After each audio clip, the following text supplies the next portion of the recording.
Sai Krishna lockup death కేసులో ఇవాళ AP high court కీలక విచారణ చేపట్టబోతోంది. ఎస్సీఐ నాగరాజును కింది కోర్టు షరతులతో కూడిన 8 రోజుల కస్టడీకి ఇవ్వడాన్ని సవాల్ చేస్తూ హైకోర్టును ఆశ్రయించింది సిట్. ఆడియో వీడియో రికార్డింగ్ చేయాలని, రాజమండ్రి జైల్లో విచారణ జరపాలంటూ కింది కోర్టు ఇచ్చిన ఆదేశాలపై సిట్ అభ్యంతరాలు వ్యక్తం చేసింది. హైకోర్టు ఇవాళ ఇచ్చే ఉత్తర్వులతో నాగరాజు కస్టడీపై స్పష్టత వస్తుందని భావిస్తున్నారు. సాయి కృష్ణ లాకప్ డెత్ కేసులో ఇప్పటికే 6గురిపై కేసు నమోదైంది. 5గురు అరెస్ట్ అయ్యారు.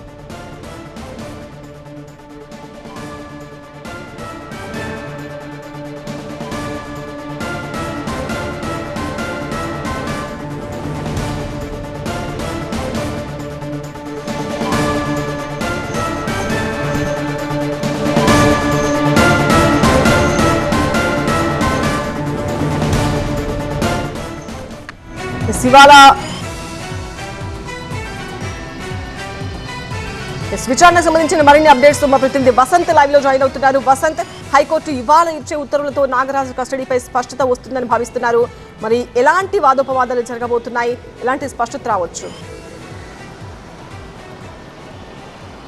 సో సెకండ్ ఏజీఎంఎఫ్సి కోర్టు ఇచ్చినటువంటి ఏవైతే కస్టడీ ఆర్డర్స్ ఉన్నాయో వాటిని సవాల్ చేస్తూ సిట్ హైకోర్టులో పిటిషన్ దాఖలు చేసింది. మొన్న లంచ్ మోషన్ పిటిషన్ దాఖలు చేసినటువంటి నేపథ్యంలో ఈరోజు ప్రత్యేక బెంచ్లో ఈ విచారణ జరగబోతుంది. ప్రధానంగా సాయి కృష్ణ లాకప్ డెత్ వ్యవహారంలో సీఏ నాగరాజు చాలా కీలకంగా ఉన్నారు. ఈ కేసులో ఏమనగా ఉన్నాడు, ఆయన ఇప్పటికీ అరెస్ట్ అయ్యాడు, రిమాండ్ గదిగా రాజమండ్రి సెంట్రల్ జైల్లో ఉన్నాడు. కానీ ఈ వ్యవహారంలో నిజానిజాలు తేల్చాలి అంటే కనుక ఇప్పటివరకు సాయి కృష్ణ లాకప్ డెత్ అయ్యాడనేది తాము గుర్తించాం తప్ప అతని మృతదేహం ఎక్కడుంది, ఏమైంది, ఎక్కడ దహనం చేశారు, అలాగే ఈ కేసులో సాయి కృష్ణ మృతదేహాన్ని తరలించడంలో నాగరాజుతో పాటు ఎవరెవరు కీలకంగా వ్యవహరించారు అనే దానికి సంబంధించి అన్ని వివరాలు రాబట్టాల్సినటువంటి అవసరం ఉంది అనేది కూడా సిట్ భావిస్తుంది. సో ఇదే అంశాన్ని చాలా క్లియర్గా కూడా ఇటు రిమాండ్ రిపోర్ట్లో పేర్కొంది, కస్టడీ పిటిషన్లో కూడా పేర్కొంది. ఈ కేసులో ఇప్పటివరకు 6గురి పైన కేసు నమోదు చేశాం, అందులో 5గురిని అరెస్ట్ చేశాం. అయితే 4గురికి సంబంధించి రిమాండ్ కస్టడీ పిటిషన్ దాఖలు చేయవలసి ఉంది.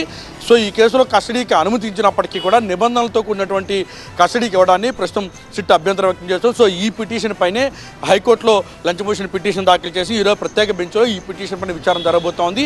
8 రోజుల పాటు కస్టడీకి అనుమతించినప్పటికీ కూడా సిట్ మాత్రం ప్రస్తుతం కస్టడీలోకి తీసుకోలేదు.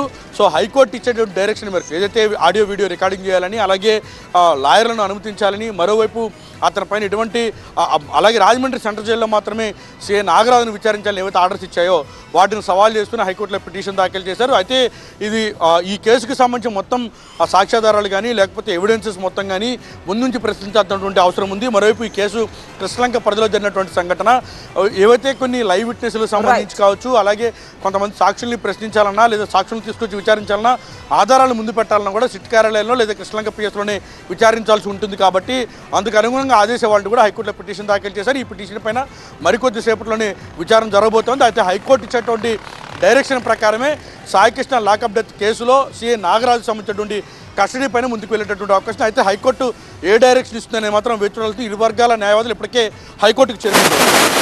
రైట్ వసంత్.